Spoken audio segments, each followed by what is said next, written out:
อ่ะเดี๋ยวพี่น้องออกไปพออีกทีนึงอย่ามองเพื่อน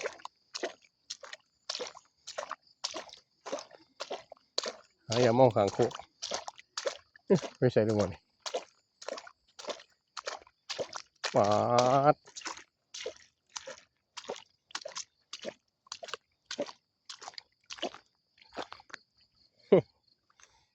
หนอกเลยดูโคกข้าโคกแน่โอ้นี่ขึ้นได้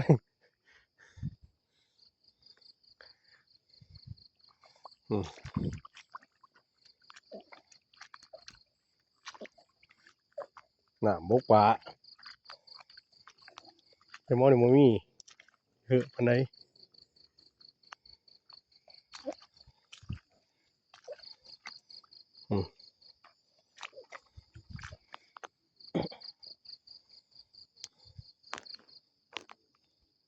มันห่างกับกอไผ่ดิ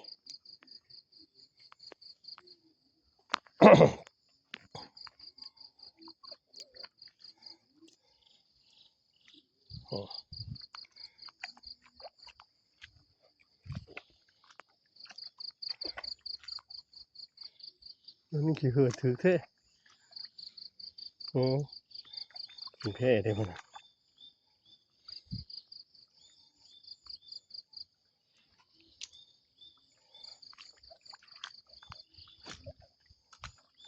ข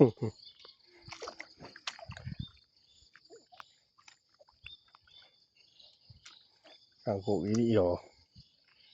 โอ้โหตัวใหญ่เลยมัน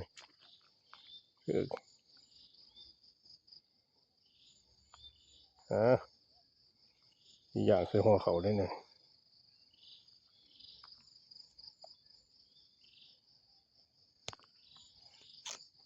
ปลาเนี่ยสมปลาโมกสี่ไปนี่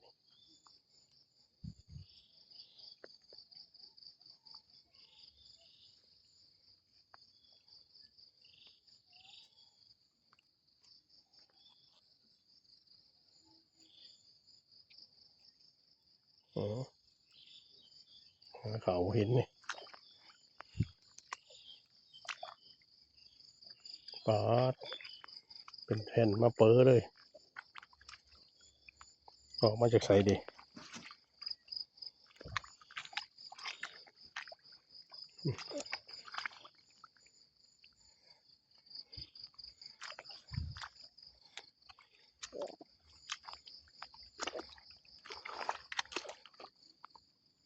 จังไรเลย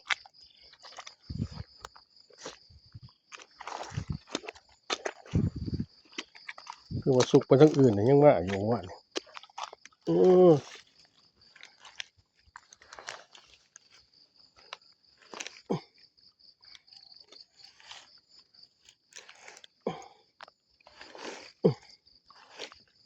ตัวยังไงพี่น้องเลย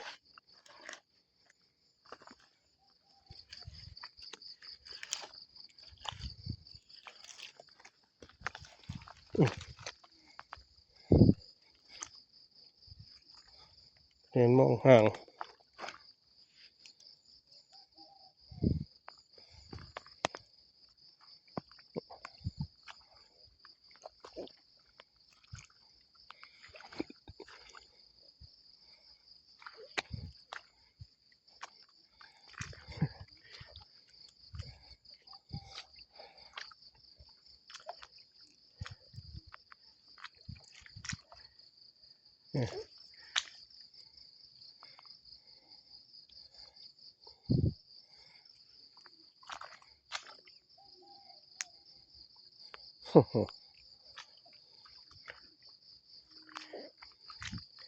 ยามาอยู่โคกปลาถึงดีเฮ้ย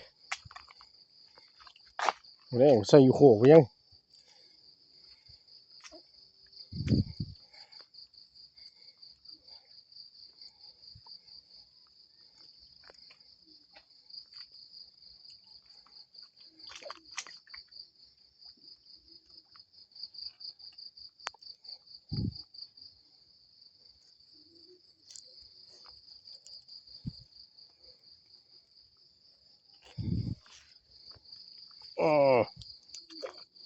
พี่น้องเลย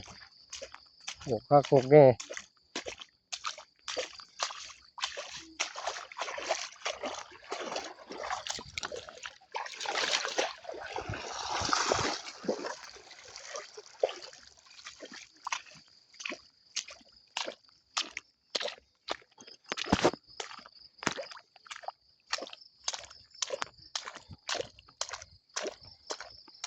น้ำมกนี่ก็พ้นมาตกใส่แค่นี้ที่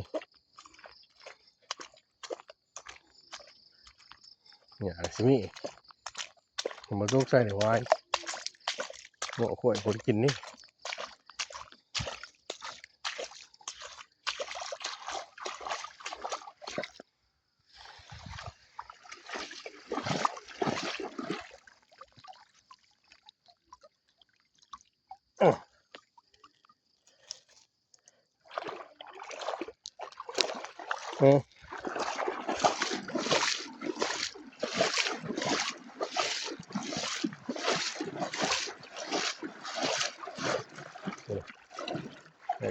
มีลมลุกเลยลมปุ๊บเลย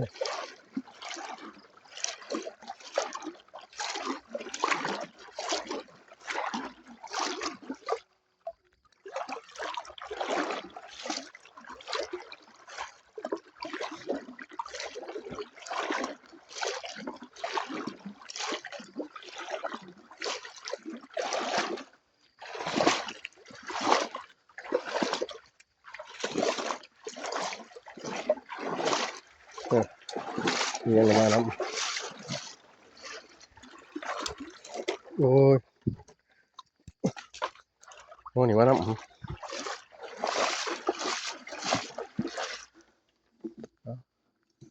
ไม่หัวไม่ห้างซะ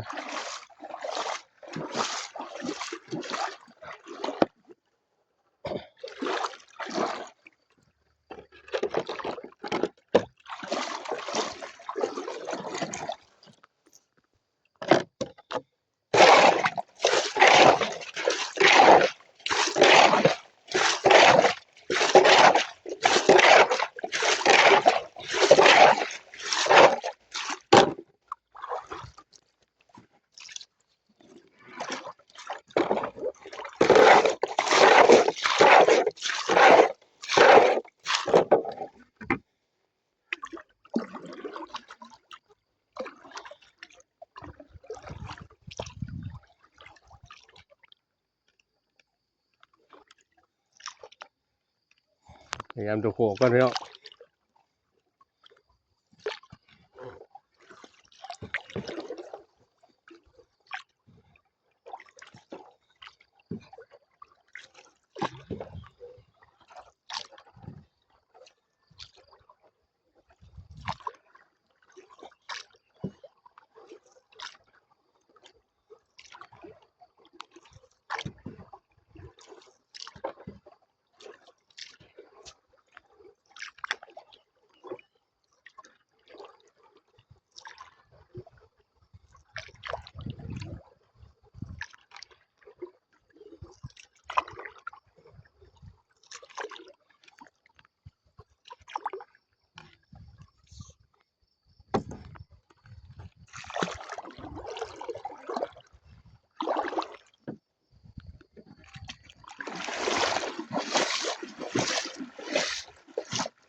ถึงจะได้สั่ง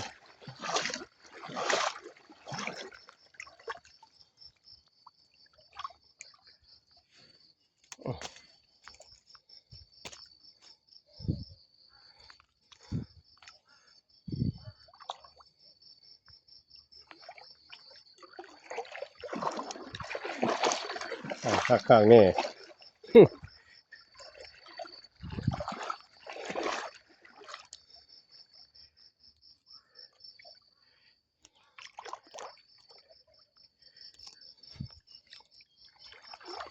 บาดถือแค่ไหนที่บาดจะถือไม่จะคักเล่น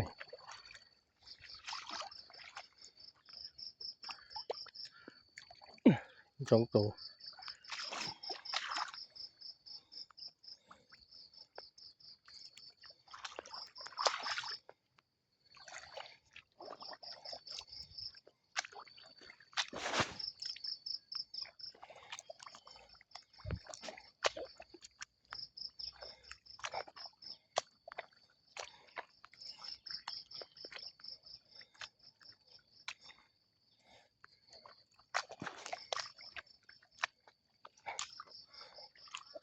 น้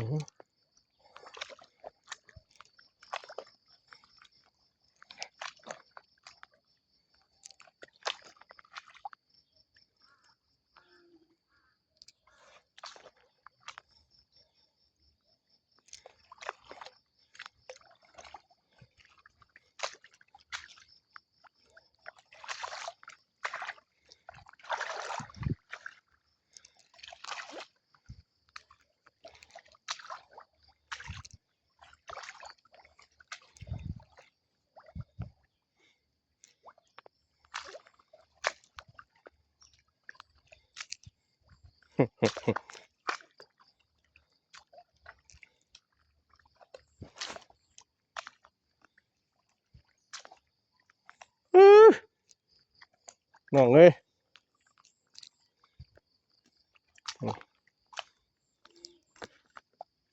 มาทับเนาะนี่เฮ้ย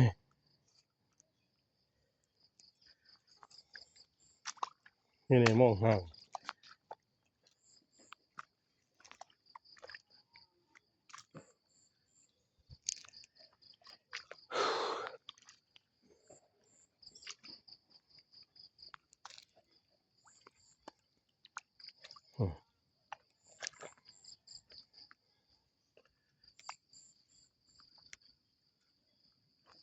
ทุกปีมันก็ตีทุกปีแถวนี้โถ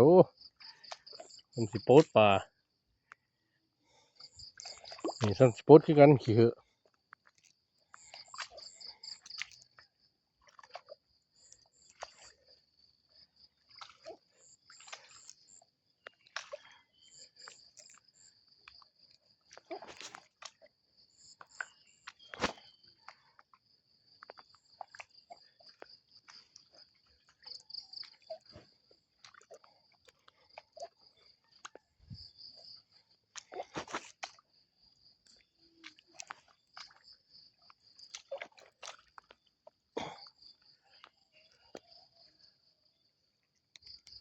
ว่าน่ะโคมไปเลยเนาะโคมขี้เหอะตัวนะจะใส่บ่เห็นหรอกถือเป็นคู่เด้อเพิ่นนี่สิว่าสะบ่นี้เอ้ย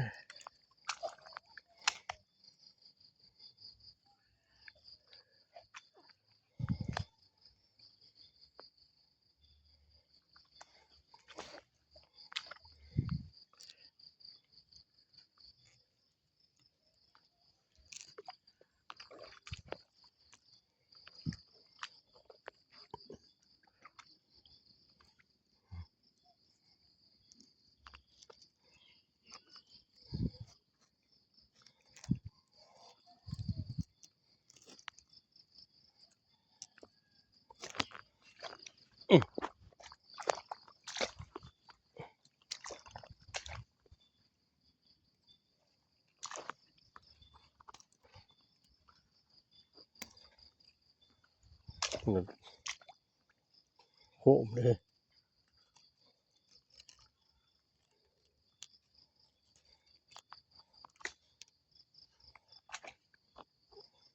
เยอะเนี่ยเข้าไปพันคือป่านี่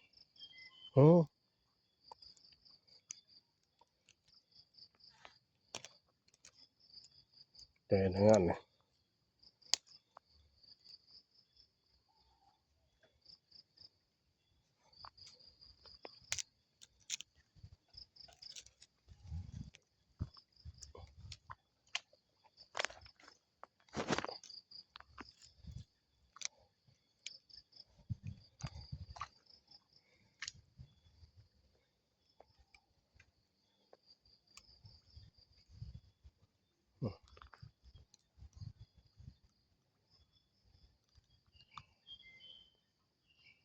เอามาแล้วออกไปจากในหม้อนี่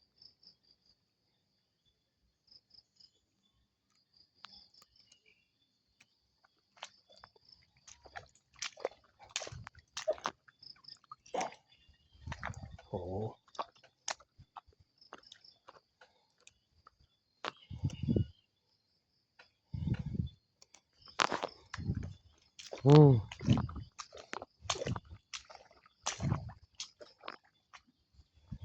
แม่นเจ้าคักก่อน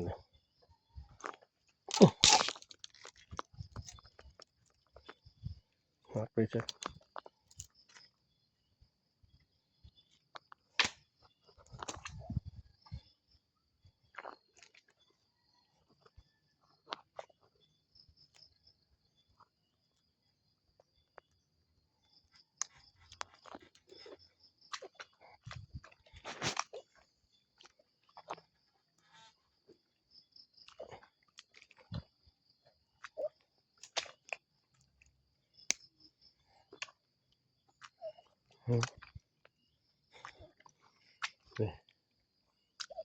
บุกตีคักนี้นี่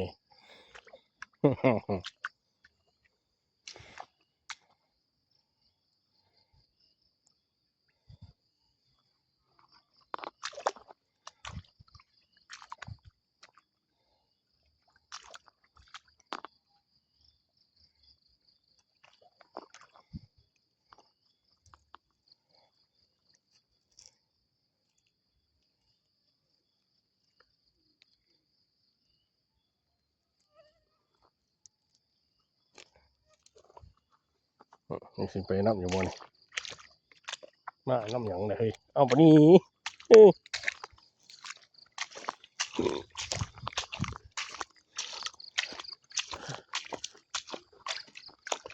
เฮ็ดโอโตอายุฮู้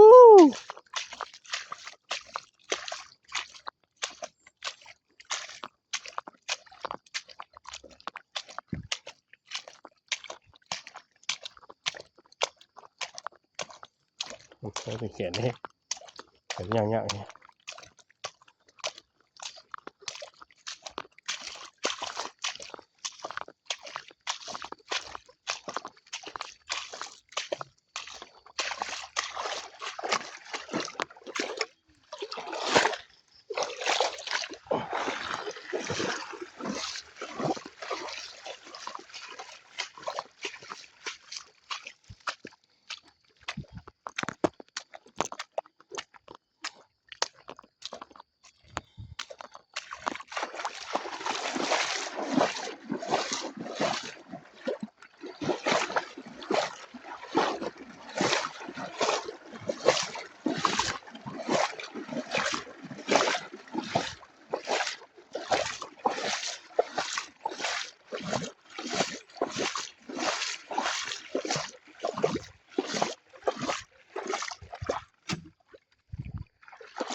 นี่มันอยู่บนฝั่งลาย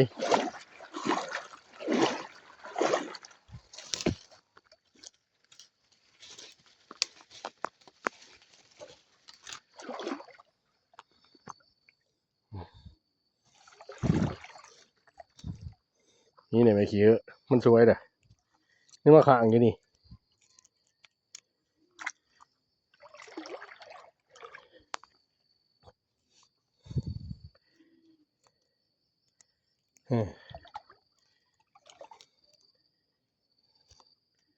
ประสบการณ์แล้วมองข้างโคก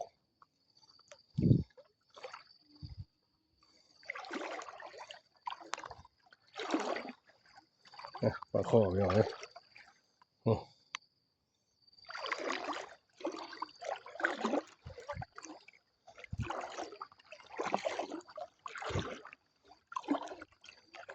ปลาข้อเวียนเอาใหม่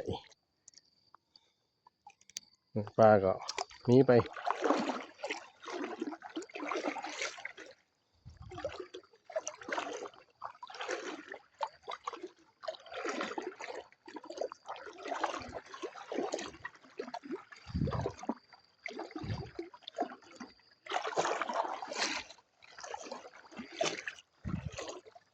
มันขึ้นได้ปลาไปมุงพวก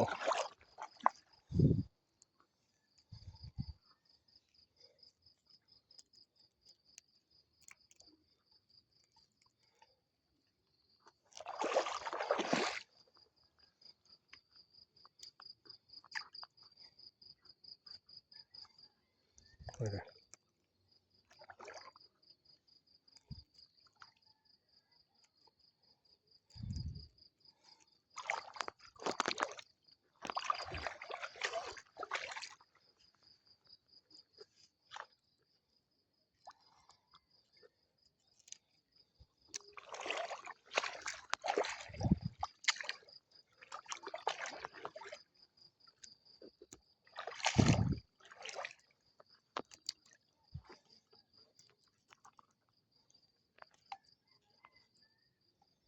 ่ว่าคนมาถึงดิน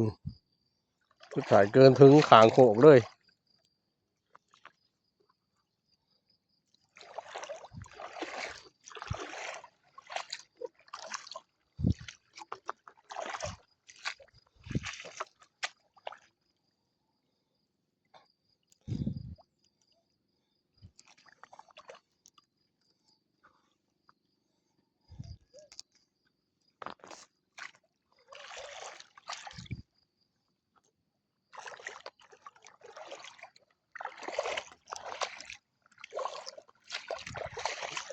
ครับ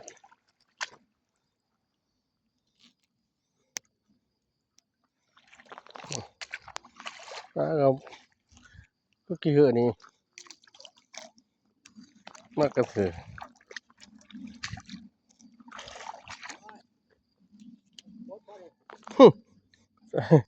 มองสีดางคางโขกว่าเลยมันขัดโอ้ทำสิบดบนมือวะนี่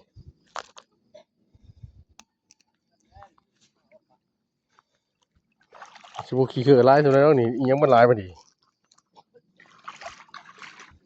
ถือตะปางูคือยังถือว่าสุดเนี่ย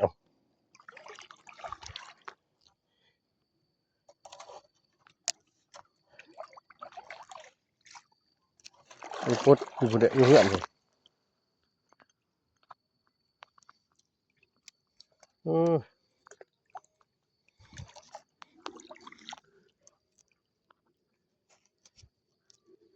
พราะว่าแถวบุญถือแถวหน้าวันไร่ผู้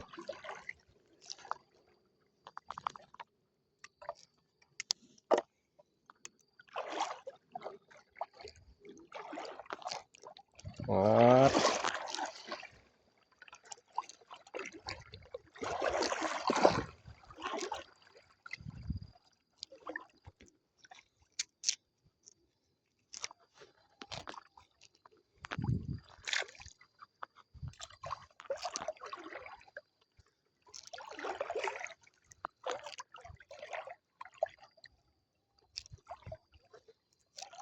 ใช่แต่ป่า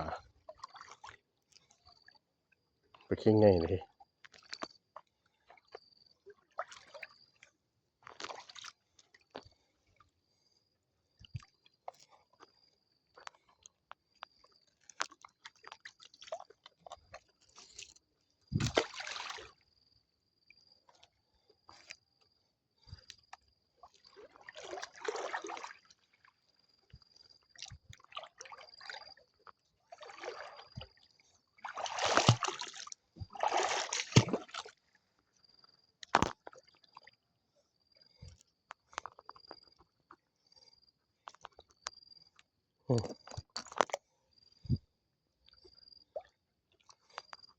อาจจะไหนไม่รู้คน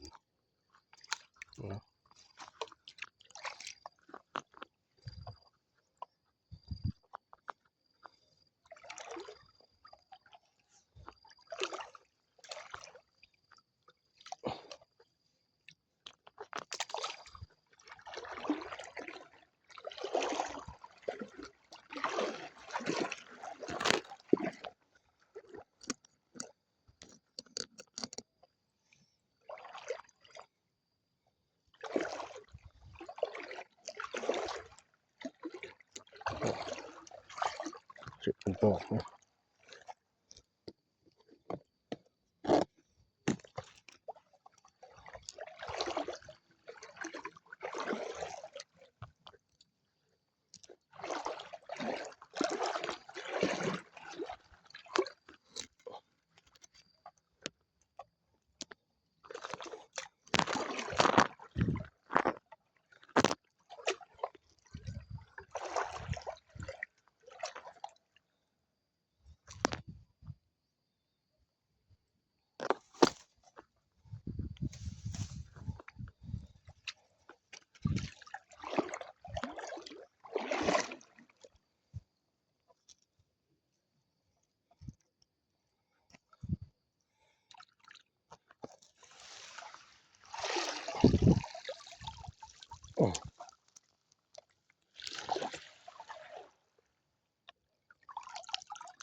ทุกบ้าน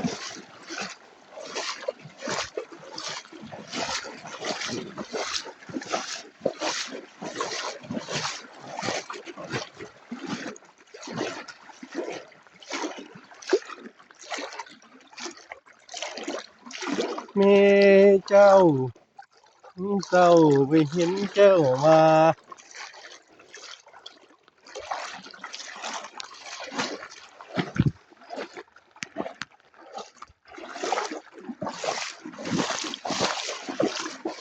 มากินอีกแล้วตัวแก่เด้อพี่น้องปองไปในแพจเพจกะขโมยซึ่งอินใน YouTube กะขโมยมาหน้าฝากกดไลค์กดแชร์กดติดตามเข้ามา